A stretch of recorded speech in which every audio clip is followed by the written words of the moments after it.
Pintu ruang sidang pengadilan negeri terbanting menutup dengan suara keras. 5 menit kemudian, aku melangkah keluar ke koridor dan menarik napas dalam-dalam, seperti orang yang baru saja muncul ke permukaan air. Kebebasan. Aromanya seperti campuran bau dokumen-dokumen tua, keringat penantian yang melelahkan, dan hati yang telah membatu. Aku ingin segera pergi, tetapi tepat di depan tangga Pualam, mantan ibu mertuaku, Ratih Wijoyo, telah memblokir jalanku. Dengan lengan terlipat di dada, ia mengetuk-ngetukkan sepatu hak tingginya yang runcing ke lantai marmer. Ia mengangkat kepalanya dengan angkuh dan dengan suara sedingin es, menyatakan bahwa rumah mewah di kawasan Menteng senilai 100 miliar rupiah itu sekarang menjadi milik menantu barunya, Bella. Bella, yang berdiri di sampingnya, memiringkan kepala. Senyum setipis silet terukir di bibirnya yang dipoles lipstik merah menyala. Aroma parfumnya yang murah dan menyengat mengalahkan wangi panel kayu jati antik di lobi pengadilan. Aku tidak menangis. Selama 8 tahun terakhir, air mataku telah mengering. Tumpah dalam makan malam keluarga yang penuh kepalsuan, dalam isak tangis di tengah malam, dan dari hinaan karena aku tidak bisa memberinya cucu. Mereka menyebutku mandul dan tidak berguna, menyatakan bahwa semua yang ada di rumah itu bahkan lukisan-lukisan yang kugantung dengan tangan gemetar karena bahagia adalah milik mereka. Di luar, embusan angin menerbangkan abu dari sebatang rokok kretek yang baru saja dimatikan dengan tergesa-gesa. Seolah alam semesta pun menolakku. Tetapi aku berhenti dan menatap lurus ke mata mereka. Sebelum perang dimulai, diperlukan keheningan mutlak, dan aku memilih keheningan itu. Pada saat itu, dari belakang punggung Ibu Ratih, muncul seorang perempuan tua kurus. Dengan langkah menyeret sandal jepit plastiknya di lantai batu, ia mendekatiku, menundukkan kepala, dan memanggilku, Nyonya. Itu adalah Bisumi, asisten rumah tangga yang dulu pernah merawat ibuku. Dengan pelan namun jelas, ia berkata, Nyonya, harta bawaan Nyonya yang tercatat di surat tanda terima belum dikembalikan. Kata-kata itu membekukan senyum di bibir Bella, sementara Ibu Ratih mengerjap-ngerjapkan matanya, bingung. Aku mengeluarkan ponsel dan menyalakan perekam suara. Permainan ini akan dimainkan dengan adil. Suasana menjadi berat. Semua mata tertuju pada Bisumi. Perempuan kecil dan rapuh dengan rambut yang nyaris seluruhnya memutih. Tangannya yang kasar dan kapalan gemetar, tetapi suaranya kokoh. Setiap kata yang menggema di koridor pengadilan itu terdengar bagiku seperti pukulan palu pada neraca takdir. Ibu mertuaku mundur setengah langkah, tetapi segera mendapatkan kembali ketenangan dinginnya yang biasa. Ia melambaikan tangannya dan mencibir. Dari mana datangnya nenek pikun ini? Tanda terima apa lagi? Tapi aku tahu, ia terusik. Dalam tatapan tajamnya, aku membaca kekalutan. Tatapan yang sama yang ia berikan padaku selama 8 tahun, tatapan yang tidak pernah melihatku sebagai manusia. Bella meremas lengan Ibu Ratih dengan erat. Kuku-kukunya yang merah menyala menancap di kulit. Harta bawaan, desisnya. Rumah ini sekarang milikku, tempatmu bukan di sini. Aku tidak menjawab, hanya mengangkat ponselku yang masih merekam.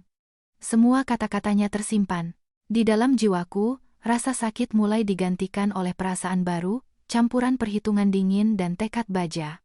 Kata orang, perempuan yang terpojok akan menjadi lebih kuat dari siapapun. Hari ini, aku telah mencapai batas itu. Bisumi mendekat. Di matanya ada simpati. Ia mengulangi dengan perlahan, kalung emas berliontin Garuda, sepasang anting rubi, lukisan karya Maestro Hendra Gunawan, perangkat teh porselen dari keraton, dan jam tangan Swiss. Saya punya daftarnya, Bu. Yang Ibu tanda tangani sendiri saat menerimanya, seluruh koridor menahan napas. Orang-orang yang keluar dari ruang sidang berhenti dan mendengarkan. Beberapa menatap dengan penasaran, yang lain menggelengkan kepala dengan prihatin. Aku melihat bibir Ibu Ratih bergetar halus sebelum terkatup rapat. Matanya bergerak liar, mencari jalan keluar dari situasi ini. Aku menyimpan ponselku dan menegakkan tubuh. Jika perlu, hari ini juga pengacara saya akan mengirimkan somasi resmi. Kita harus memperjelas semua milik saya yang ada pada Ibu. Jika Ibu pikir bisa menutupi ini, bersiaplah untuk menjawab di hadapan hukum. Untuk pertama kalinya dalam bertahun-tahun, suaraku tidak terdengar memohon, melainkan tegas dan percaya diri. Kata-kata itu membuat Ibu Ratih membeku, sementara Bella memerah karena marah, tetapi tak mampu mengucapkan sepatah kata pun. Senja mulai turun, dan di tengah deru klakson mobil dan kerumunan yang acuh tak acuh, tragedi kecil seorang wanita yang kehilangan suami dan martabatnya seolah sirna. Tapi aku tahu, pada saat itulah, neraca takdir mulai berpihak padaku. Aku bukan lagi menantu pendiam yang menelan semua penghinaan. Aku adalah pemilik sah atas apa yang ibuku wariskan. Aku adalah orang yang akan membela kebenaran. Kenangan pahit muncul di benakku. Di hari pernikahanku, ibu dengan tangan gemetar mengaitkan kalung emas di leherku dan berkata, "Nak, seberat apapun pernikahanmu nanti, simpan ini baik-baik. Untuk hari tergelap, sebagai simpanan darurat." Tetesan air matanya seolah masih menempel di liontin itu. Ibuku telah meramalkan jalanku dan menyiapkan jimat untukku. Tiba-tiba hidungku terasa perih, tetapi tidak ada lagi air mata. Sebaliknya, gelombang kuat dan perkasa bangkit di dalam jiwa, menyapu sisa-sisa kebingungan. Aku mengangkat kepala dengan bangga, berjalan melewati mereka, dan tanpa menoleh, aku melangkah pergi. Bisumi mengikutiku dalam diam. Tas kain tuanya berayun-ayun di sisinya. Dalam bayang-bayang senja yang semakin pekat, sosoknya tampak seperti saksi dari sebuah era. Seorang wanita yang dianggap tak terlihat di sebuah rumah megah, tetapi memegang kunci keadilan di tangannya. Aku tiba-tiba menyadari, nilai sejati tidak terletak pada uang, melainkan pada ingatan, kesetiaan, dan kebenaran yang tersimpan di mata yang tidak pernah terpejam di hadapan ketidakadilan. Dalam perjalanan pulang, Bisumi menceritakan semuanya secara rinci. Dahulu kala, sebelum mengirimkan harta bawaan ke rumah suamiku, dialah yang bersama ibuku menghitung dan mencatat setiap barang. Saat itu, Ibu Ratih mengangguk-angguk, membubuhkan tanda tangannya, dan berkata, "Saya akan menjaga semuanya dengan baik." Siapa sangka, 8 tahun kemudian, janji itu menjadi alat untuk menghinaku. Tapi Gusti Allah moten sare, Nyonya. Di atas kertas putih masih ada tinta hitam. Jadi kita tidak perlu takut kalau kita benar, katanya sambil menghela napas. Aku mengangguk, merasakan kehangatan menjalar di dada. Setiap katanya memberiku kekuatan. Sesampainya di kontrakan kecilku, aku menyalakan lampu. Cahaya kuningnya menerangi dinding yang catnya mulai mengelupas kontras yang tajam dengan kemewahan rumah seharga 100 miliar. Tapi untuk pertama kalinya, aku tidak merasa hina. Sambil duduk di meja, aku mengeluarkan pena dan kertas. Seolah memahat kenangan dengan tinta biru, aku mulai menyalin daftar harta bawaan itu secara rinci.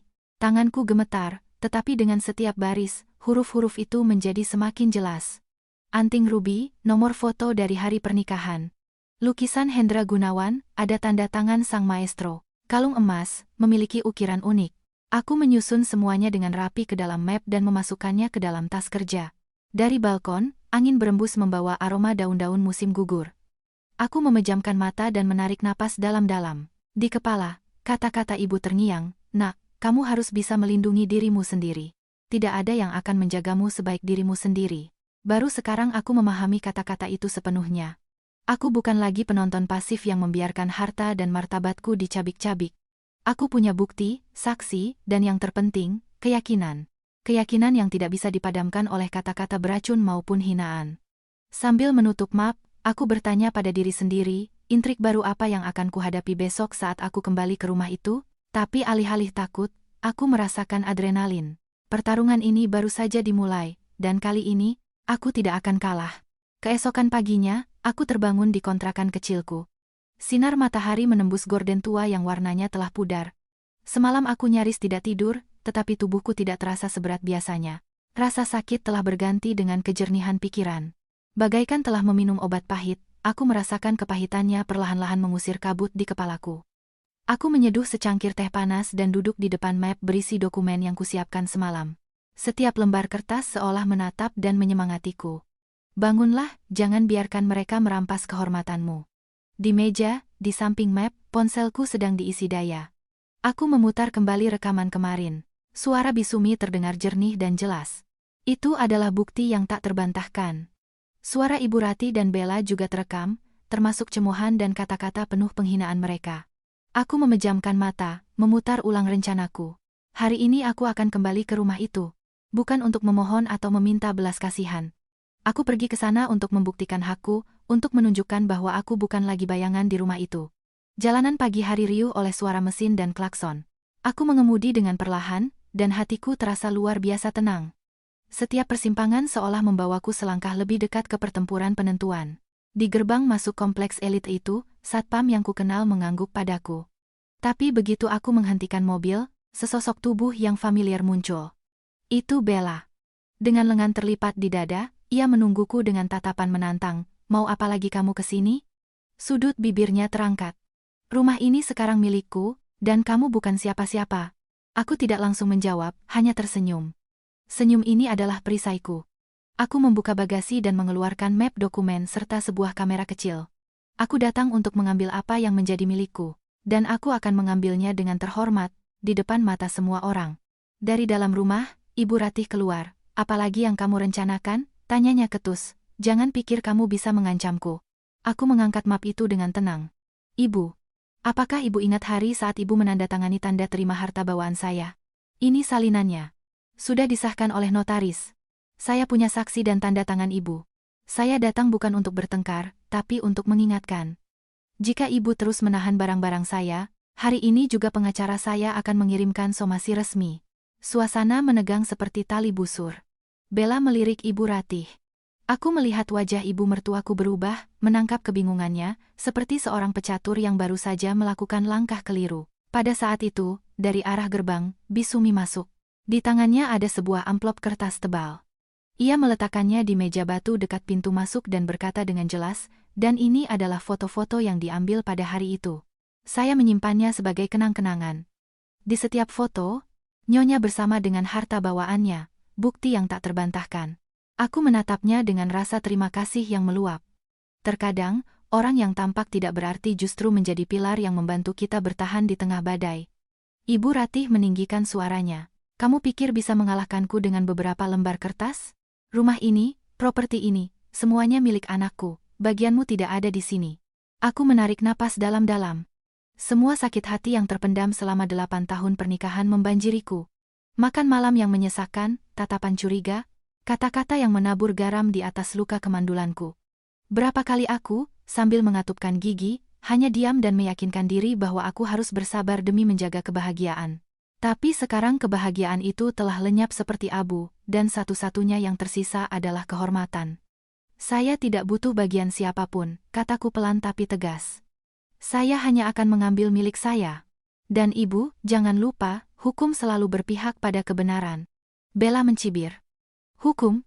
Kamu pikir bisa menarik hukum ke pihakmu? Bermimpilah. Aku tidak berdebat. Aku menyalakan kamera dan mulai merekam. Lampu merah kecil berkedip, menandakan setiap momen sedang diabadikan. Saya tidak bermimpi. Saya bertindak. Saat itu, aku melihat mereka goyah. Keyakinan palsu Bella, topeng berkuasa Ibu Ratih semuanya mulai retak. Mereka tidak terbiasa dengan perlawanan langsung seperti ini. Dalam keheningan yang menyusul, aku bisa mendengar dengan jelas detak jantungku sendiri, seperti genderang perang. Ini bukan lagi soal harta bawaan atau properti. Ini adalah pertempuran demi martabat. Dulu aku dianggap lemah, tetapi kelemahan itulah yang menumbuhkan kekuatan dalam diriku. Aku tidak akan mundur. Aku akan terus maju. Langit saat itu sedikit menggelap, awan menutupi matahari. Angin kencang berembus, menerbangkan beberapa lembar kertas dari meja.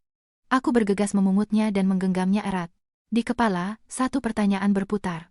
Apakah aku punya cukup ketabahan untuk berjalan sampai akhir, mengetahui bahwa di depan sana menanti serangan yang lebih kejam? Aku menatap lagi rumah senilai 100 miliar rupiah itu, yang pernah menjadi impian banyak orang.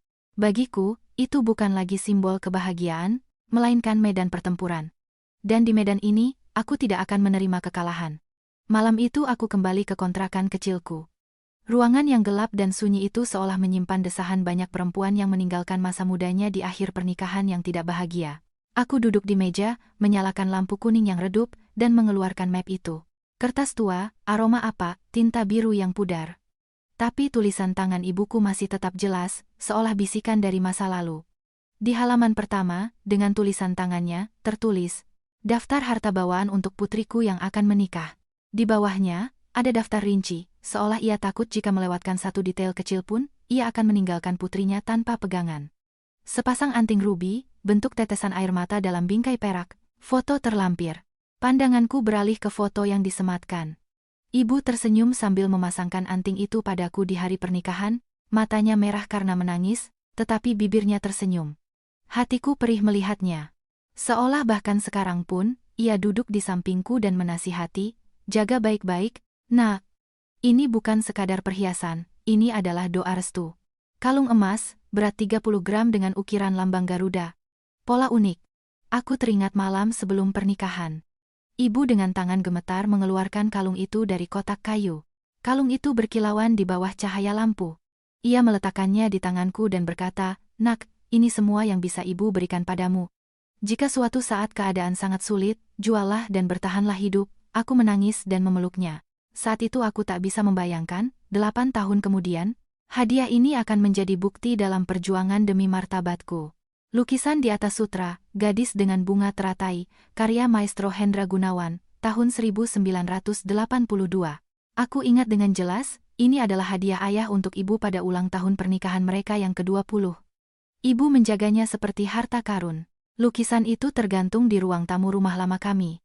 Saat aku menikah, ibu sendiri yang menurunkannya, membungkusnya dengan hati-hati, dan memberikannya padaku. Di dalam lukisan ini, ada ibu dan masa mudamu. Bawalah, seolah kamu membawa sebagian dari jiwa keluarga kita.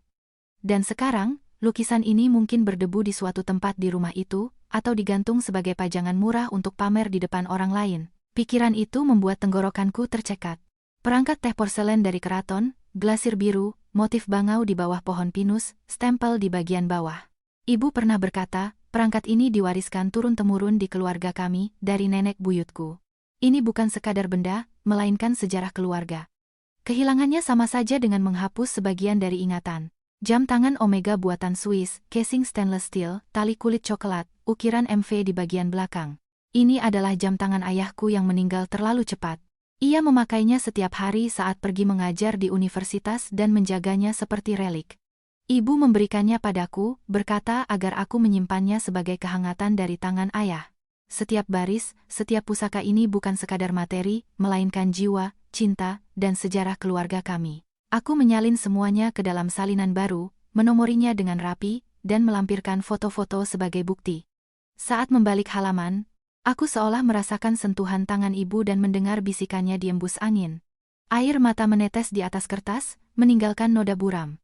Aku bergegas menyekanya, takut memudarkan tulisan tangannya. Baru sekarang aku benar-benar memahami kejeliannya. Fakta bahwa ia membuat Ibu Ratih menandatangani dan membubuhkan stempel di tanda terima bukanlah suatu kebetulan. Ibu telah meramalkan bahwa nasib putrinya tidak akan mudah, dan ia ingin meninggalkan seutas tali penyelamat untuknya. Aku mengambil pena dan membuat satu salinan lagi. Kali ini dengan catatan yang jelas untuk digunakan sebagai bukti hukum. Tanganku gemetar, tetapi setiap goresan seolah hanya memperkuat tekadku. Aku tidak lagi sendirian. Bersamaku ada semua kenanganku, kejelian ibuku, dan kesetiaan Bisumi. Di luar jendela, hujan mulai gerimis. Aku melihat cahaya lampu jalan terpantul di tetesan air, berkilauan seperti air mata yang tergantung di udara. Mungkin, di suatu tempat dari sana, ibu juga sedang mengamatiku. Mengamati bagaimana putrinya yang kecil dan dulu lemah, akhirnya bangkit untuk membela dirinya sendiri. Saat itu, tiba-tiba aku berpikir, mungkin setiap wanita yang akan menikah membutuhkan daftar harta karun seperti ini. Bukan untuk melindungi properti, melainkan untuk melindungi jiwa. Agar jika suatu hari harus pergi, ia tidak pergi dengan tangan hampa setelah semuanya dihapus oleh ketidakadilan, melainkan dengan sesuatu yang bisa ia sebut miliknya. Aku menutup map itu dan memeluknya erat di dada.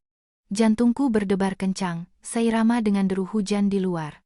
Aku tahu bahwa besok, saat aku kembali ke rumah itu, konfrontasi tidak akan lagi berakhir dengan adu mulut.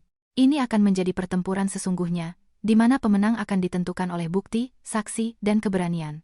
Tapi di dalam jiwaku tidak ada lagi rasa takut. Sekarang aku punya senjata, daftar harta karun, wasiat dari ibuku. Dan dengan ini, aku akan memasuki pertempuran, bukan sebagai orang buangan, melainkan sebagai seorang pejuang yang melindungi jiwa keluarganya. Pagi itu, langit di atas Jakarta tampak muram. Awan kelabu menggantung begitu rendah, seolah siap menumpahkan hujan kapan saja.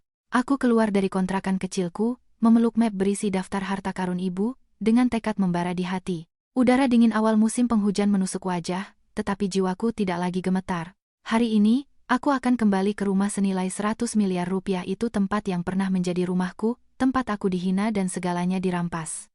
Aku pergi bukan untuk bernostalgia, melainkan untuk bertarung dan merebut kembali milikku. Jalan menuju kompleks elit itu dilapisi paving block yang mengilap. Di sepanjang jalan, pohon-pohon angsana berbaris rapi. Rumah-rumah megah menjulang tinggi, laksana benteng yang dibangun dari kekayaan dan rahasia. Aku berhenti di depan gerbang rumahku, atau lebih tepatnya, rumah yang tercatat atas nama mantan mertuaku. Tetapi di dalamnya tersisa 8 tahun masa mudaku. Gerbang besi tempa itu masih dicat hitam, di pintu masuk, 2 patung singa berdiri, tetapi mereka tidak lagi terasa akrab. Aku merasa seperti orang asing. Seolah berdiri di depan kastil musuh. Kunci berbunyi klik, dan satpam membuka gerbang. Di matanya terbaca keraguan. Mungkin ia sudah mendapat perintah, tetapi tidak bisa sepenuhnya menghalangiku. Aku melangkah masuk perlahan, mengamati sekeliling dengan saksama. Pohon bugenvil yang kutanam sendiri di depan rumah telah dicabut. Sebagai gantinya, berdiri sebuah pot mewah dengan anggrek bulan berwarna ungu. Warna ungu itu menciptakan kesan artifisial dan mencolok, sangat asing dengan suasana yang pernah kuciptakan. Aku menggigit bibir, menahan emosi yang mulai naik. Dari dalam rumah, terdengar tawa yang tajam. Bella muncul, mengenakan gaun sutra merah cerah. Di telinganya, berayun-ayun sepasang anting rubi. Aku menahan napas. Itu adalah anting yang sama yang ibu pakaikan padaku di hari pernikahan. Kini, anting itu bergelantungan di telinga wanita asing. Bella sengaja menyibakkan rambutnya agar cahaya jatuh pada batu rubi itu, dan bibirnya melengkung mencibir. Aku tahu kamu akan kembali. Cantik, kan, anting ini di aku? Aku menarik napas dalam-dalam, berusaha menjaga ketenangan. Aku mengangkat ponselku, menekan tombol rekam, dan mengarahkannya padanya. Terima kasih sudah memberiku lebih banyak bukti. Suaraku rendah, dan setiap kata jatuh seperti bilah pisau tajam. Bella terdiam sejenak, tetapi segera, untuk menutupi kebingungannya, ia tertawa lebih keras. Dari tangga, Ibu Ratih turun sambil berpegangan pada pegangan tangga. Suaranya tetap berwibawa. Untuk apa kamu datang? Jangan lupa, kamu sudah bercerai, dan tidak ada lagi tempat untukmu di rumah ini. Aku mengangkat kepala dan menatap lurus ke matanya. Saya datang bukan untuk rumah ini. Saya datang hanya untuk mengambil harta bawaan saya, properti milik saya yang secara pribadi diberikan oleh ibu saya. Dan Anda, Ibu, telah menandatangani surat komitmen untuk menjaganya.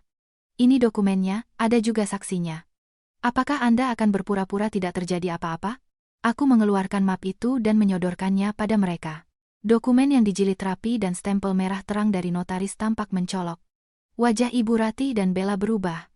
Aku bisa melihat dengan jelas kekalutan mereka. Ini adalah retakan pertama di dinding keangkuhan mereka.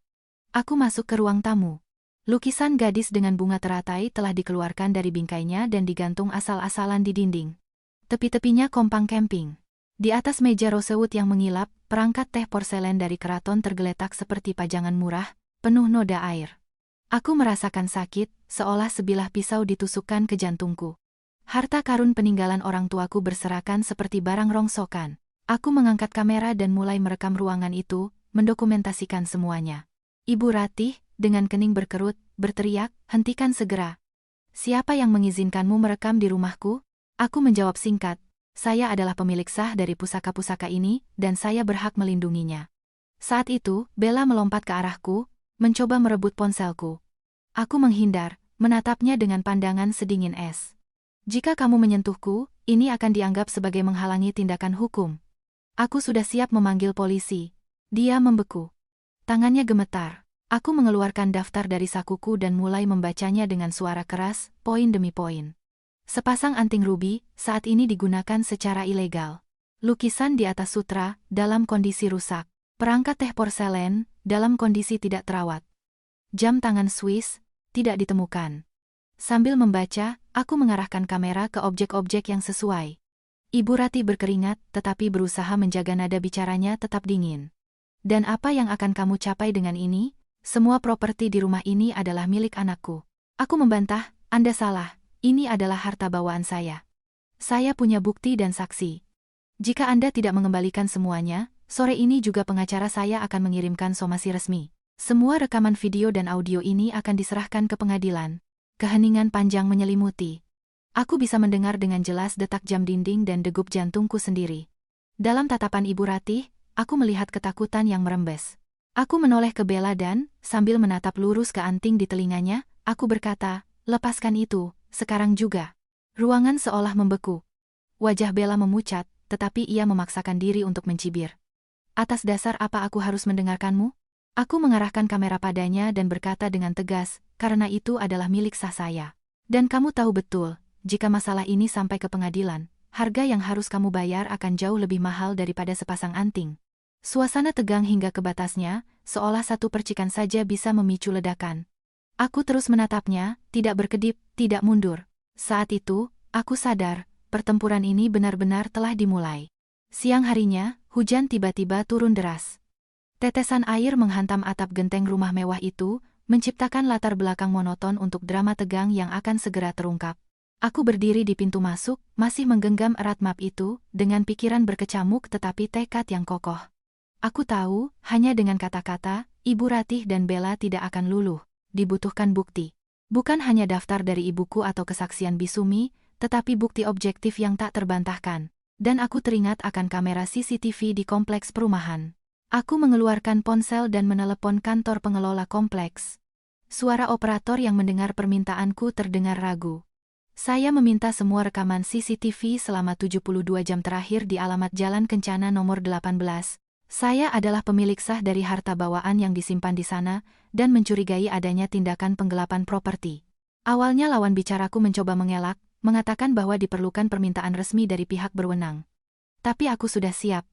Aku berkata dengan jelas, perwakilan hukum saya adalah pengacara Anton Wibowo. Beliau bisa segera mengirimkan permintaan resmi. Jika Anda menolak, saya terpaksa akan menganggap ini sebagai upaya menyembunyikan barang bukti. Anda tidak ingin menanggung tanggung jawab hukum untuk itu, kan? Suaraku begitu dingin dan berwibawa, sampai aku sendiri terkejut. Setelah hening beberapa detik, lawan bicara itu menghela napas dan berjanji bahwa aku bisa datang ke ruang monitor CCTV dalam 1 jam. Aku menoleh ke arah Ibu Ratih. Di matanya, terlintas kepanikan. Bella berdiri di sampingnya, pucat, dengan lengan terlipat di dada. Jelas, mereka tidak menduga reaksiku akan secepat ini. 1 jam kemudian, aku berada di ruang monitor CCTV kompleks. Di ruangan kecil itu, tergantung sebuah monitor besar, terbagi menjadi beberapa layar yang menampilkan setiap sudut kompleks. Petugas teknis memutar ulang rekaman. Aku melihat rumahku. Dan kemudian, di tengah malam, sebuah truk tak dikenal berhenti di depan gerbang. Beberapa pria berpakaian hitam mengeluarkan peti-peti dari rumah dan memuatnya ke dalam truk. Jantungku berdebar kencang, tetapi aku menjaga suaraku tetap tenang. Bisakah Anda membuatkan saya salinan rekaman ini, dengan stempel yang mengonfirmasi keasliannya? Saya akan segera mengirimkannya ke kantor pengacara, untuk mengajukan permohonan pengamanan barang bukti. Teknisi itu mengangguk. Ia mencetak sebuah berita acara dengan tanda tangan dan stempel. Sambil memegang map baru di tangan, aku merasa seolah telah menambahkan sebatang anak panah tajam ke dalam kantongku. Sekarang aku punya bukti nyata bahwa properti dari rumah itu telah dipindahkan secara ilegal. Ketika aku kembali ke rumah, Ibu Ratih dan Bella duduk di ruang tamu dengan wajah tegang. Aku meletakkan salinan rekaman video itu di atas meja dan berkata dengan jelas, tadi malam, pukul 02.17 dini hari, sebuah truk yang membawa barang-barang pergi dari rumah ini. Ini buktinya. Jika Anda tidak mau menyelesaikan masalah ini secara damai, bersiaplah untuk pengadilan. Ibu Ratih memukul meja dengan keras. Kamu memfitnah. Barang-barang di rumah ini adalah milik keluarga kami. Kepada siapa aku memberikannya, bukan urusanmu. Aku tidak mundur. Anda salah. Itu adalah harta bawaan saya punya tanda terima dan saksi. Fakta bahwa Anda memindahkannya secara sepihak adalah tindakan penggelapan properti. Perlukah saya memanggil polisi? Suasana menjadi semakin berat. Bisumi, yang berdiri di belakangku, berkata dengan suara serak namun kuat, saya adalah saksi saat Ibu menerima harta bawaan itu. Ibu secara pribadi membubuhkan tanda tangan, saya akan bersaksi di pengadilan. Bella melirik ke sekeliling, menyeka keringat di dahinya, dan memaksakan senyum. Hanya karena beberapa pernak-pernik, kenapa harus membuat keributan seperti ini? Konyol sekali. Aku mengepalkan tangan dan berkata dengan tegas. Ya, saya membuat keributan, karena ini bukan sekadar pernak-pernik. Ini adalah kehormatan ibu saya, keluarga saya, dan diri saya sendiri. Dan tidak ada yang berhak menginjak-injaknya. Pada saat itu, aku merasakan tekadku menjadi sekeras baja. Aku tidak lagi takut. Di hadapanku duduk 2 wanita yang pernah memaksaku hidup dalam bayang-bayang, dan sekarang mereka panik, mencari-cari alasan, dan perlahan-lahan kehilangan kendali diri. Aku mengeluarkan ponsel, menekan nomor pengacara Anton Wibowo, dan mengaktifkan mode pengeras suara. Pak Anton, saya sudah mendapatkan salinan rekaman video yang disahkan dari pihak pengelola kompleks. Saya akan segera mengirimkannya kepada Bapak. Siapkan dokumen-dokumen untuk pengadilan. Suara pengacara terdengar dari telepon. Bagus sekali.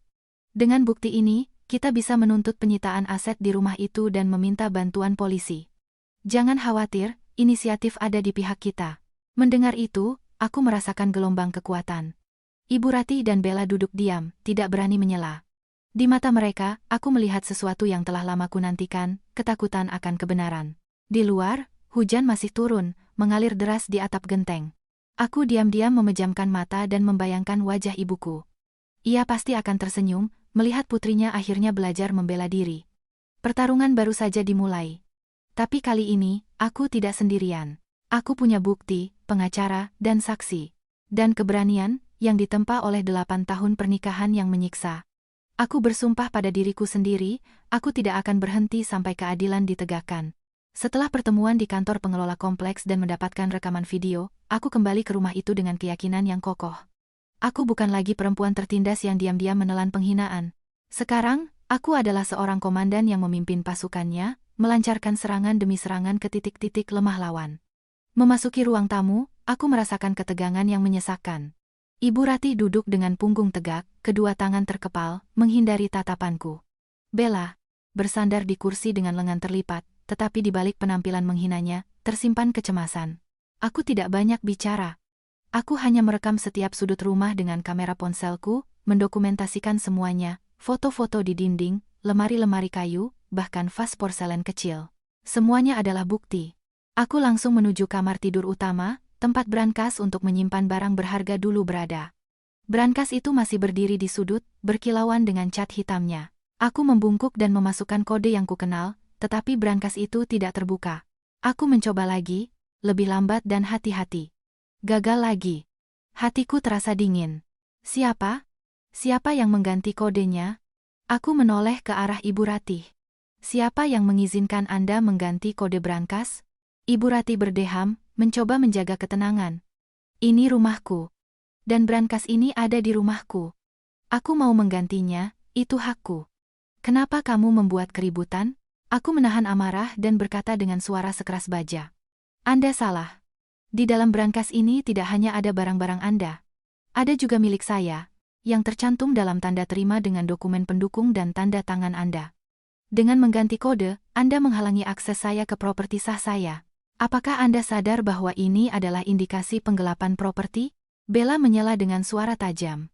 Ya ampun, hanya karena beberapa barang, tingkahnya seperti pemilik semua harta karun di dunia. Sudah dicerai, pergilah, berhenti menempel. Aku menatap lurus ke matanya, tidak berkedip. Kamu menyebut ini beberapa barang? Sepasang anting, satu lukisan, satu set perangkat teh, satu jam tangan. Tapi bagiku, ini adalah darah, keringat, dan kenangan dari 3 generasi. Bagimu, ini adalah hiasan untuk pamer. Bagiku, ini adalah kehormatan. Bella memerah dan terdiam. Aku mengeluarkan ponsel, langsung menekan nomor Anton Wibowo dan menyalakan pengeras suara agar semua orang bisa mendengar. Pak Anton, kode brankas di rumah ini telah diubah. Saya tidak bisa mengakses properti saya. Apakah ini tindakan ilegal? Suara pengacara terdengar jelas. Ya, itu ilegal. Dalam kasus properti yang tercantum dalam tanda terima dan didukung dokumen, penggantian kode brankas secara sengaja untuk menghalangi akses pemilik adalah indikasi penggelapan. Jika perlu, kita bisa segera meminta pembukaan paksa brankas oleh polisi dan mengajukan tuntutan pidana. Ruangan itu senyap. Aku melihat wajah Ibu Ratih berkedut halus, dan tangannya mencengkeram sandaran kursi. Bella menggigit bibir dan matanya bergerak gelisah. Aku melanjutkan dengan suara pelan tapi tegas. Saya beri Anda satu kesempatan, Bu. Jika Anda secara sukarela membuka brankas dan mengembalikan properti sesuai daftar, kita akan membatasi ini pada gugatan perdata.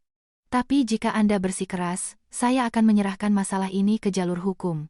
Dan saat itu, ini bukan lagi sekadar masalah harta bawaan, melainkan kasus pidana yang akan mencoreng nama baik seluruh keluarga. Ibu Ratih terdiam lama, lalu, mencoba mempertahankan sisa-sisa harga dirinya. Ia berkata, kamu mengancamku?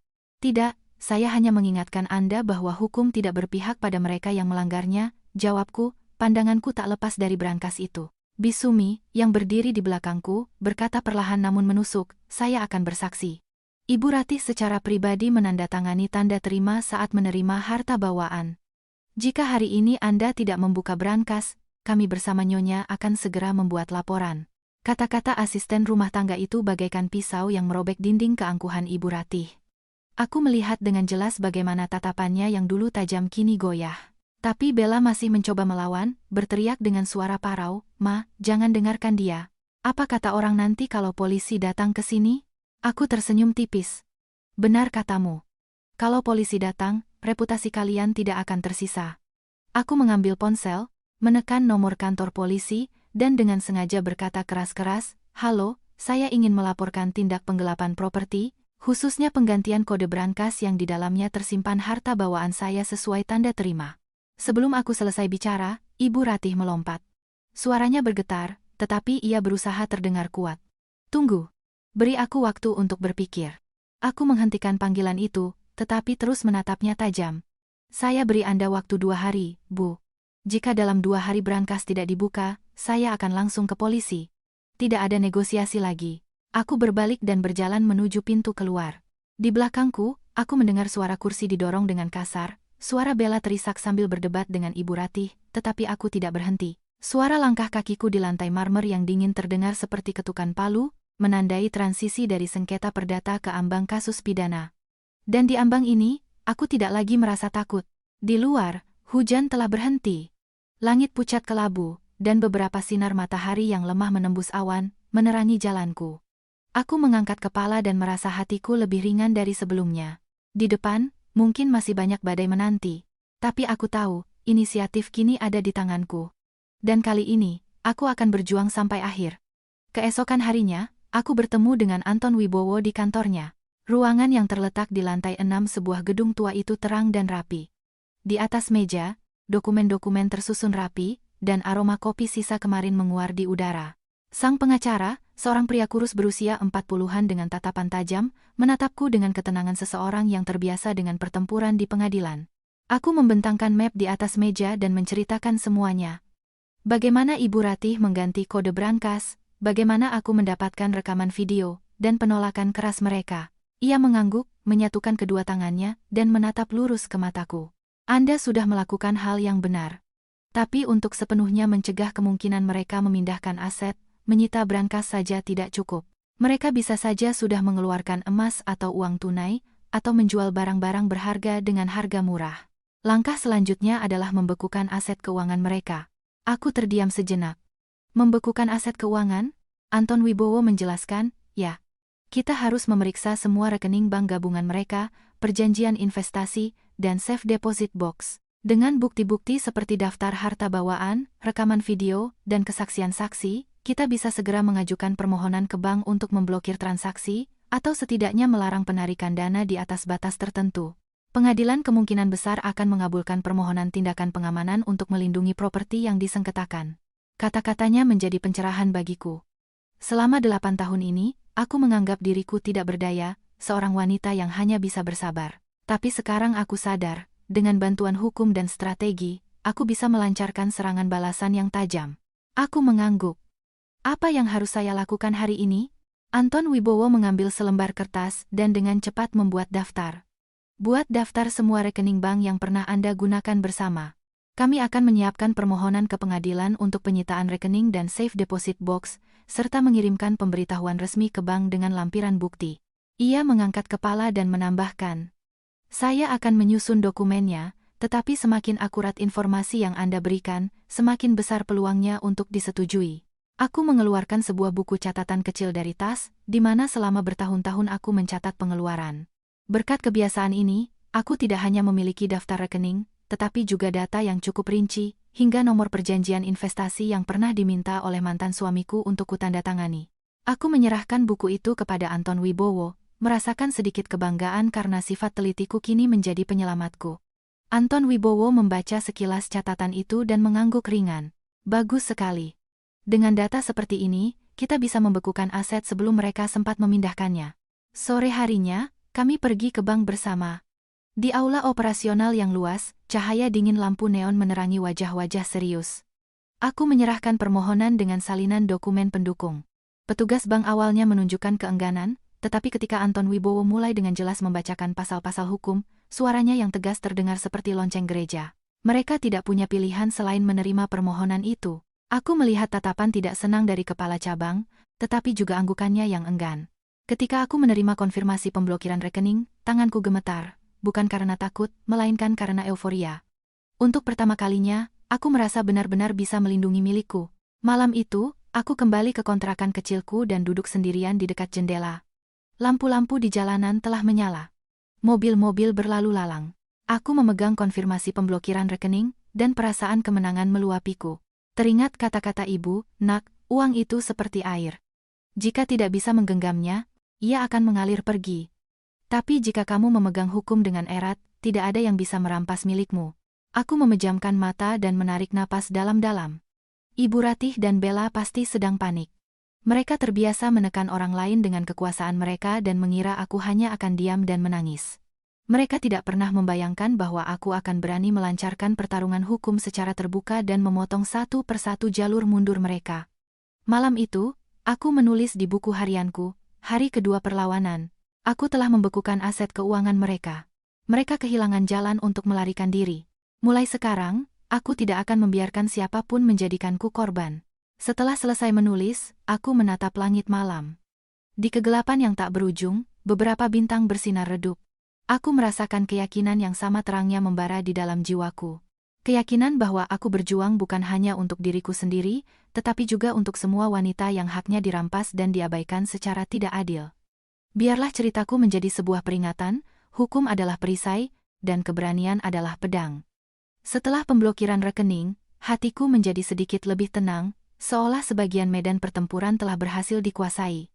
Tapi aku tahu, ini baru langkah awal. Tanpa pukulan telak, pertempuran ini tidak akan berakhir. Dan aku tidak menyangka, pukulan telak itu akan datang dari tangan kapalan Bisumi, yang selalu diam-diam mendukungku. Siang itu, setelah hujan reda, Bisumi meneleponku. Suaranya bergetar, tetapi tegas. "Nyonya, ada sesuatu yang saya simpan. Almarhumah ibu Nyonya berpesan untuk memberikannya kepada Nyonya jika terjadi masalah besar. Segera datang ke rumah saya." Aku membelah kemacetan Jakarta. Jantungku berdebar kencang. Rumah kecil Bisumi berdiri di ujung sebuah gang sempit. Dindingnya ditumbuhi lumut dan atap gentengnya sedikit melengkung. Ia membukakan pintu untukku. Matanya sudah mulai rabun, tetapi di dalamnya bersinar cahaya yang sangat jernih. Ia membawaku ke sebuah kamar kecil dan mengeluarkan sebuah peti kayu tua dari bawah tempat tidur. Permukaannya penuh goresan dan kuncinya berkarat. Dengan tangan gemetar, ia membukanya. Di dalamnya hanya ada sebuah amplop tebal, dengan tulisan tangan ibuku yang kukenal. "Untuk putriku, berikan saat ia paling membutuhkannya." Tanganku begitu gemetar hingga aku tak berani membukanya. Bisumi mengangguk pelan. "Bacalah, Nyonya. Itu adalah wasiat dari almarhumah ibu." Dengan hati-hati, aku merobek amplop itu. Aroma kertas tua menyeruak. Di dalamnya ada setumpuk kertas menguning dan beberapa foto. Membaca baris pertama, aku merasa pandanganku kabur. "Putriku tersayang, jika suatu hari kamu berada dalam kesulitan, ingatlah bahwa ibu selalu ada di sisimu. Ini adalah surat kuasa yang telah ibu siapkan. Surat ini menegaskan bahwa semua harta bawaan yang ibu berikan padamu adalah properti pribadimu. Siapapun yang menyimpannya, wajib mengembalikannya. Jika tidak, gunakanlah kekuatan hukum. Jangan takut, Nak. Ibu sudah menyiapkan segalanya untukmu." Di bawahnya, terlampir surat kuasa asli yang disahkan notaris 8 tahun lalu, lengkap dengan stempel merah, tanda tangan ibuku, dan para saksi. Di dalamnya dinyatakan bahwa ibuku, Marina Victorina, menyerahkan seluruh hak kepemilikan atas sepasang anting rubi, kalung emas, lukisan di atas sutra, perangkat teh porselen, dan jam tangan Swiss kepada putrinya. Semuanya sama persis dengan daftar yang kumiliki. Aku menangis terseduh-seduh. "Ibu, sejak hari aku menikah, ibu sudah tahu bahwa aku akan menghadapi kesulitan, dan ibu telah mempersiapkannya. Ibu memberiku bukan hanya harta bawaan, tetapi juga senjata hukum dan perisai untuk melindungi kehormatanku." Bisumi mengeluarkan beberapa foto lama dari peti itu. Foto-foto itu mengabadikan momen saat ia bersama ibuku memeriksa properti.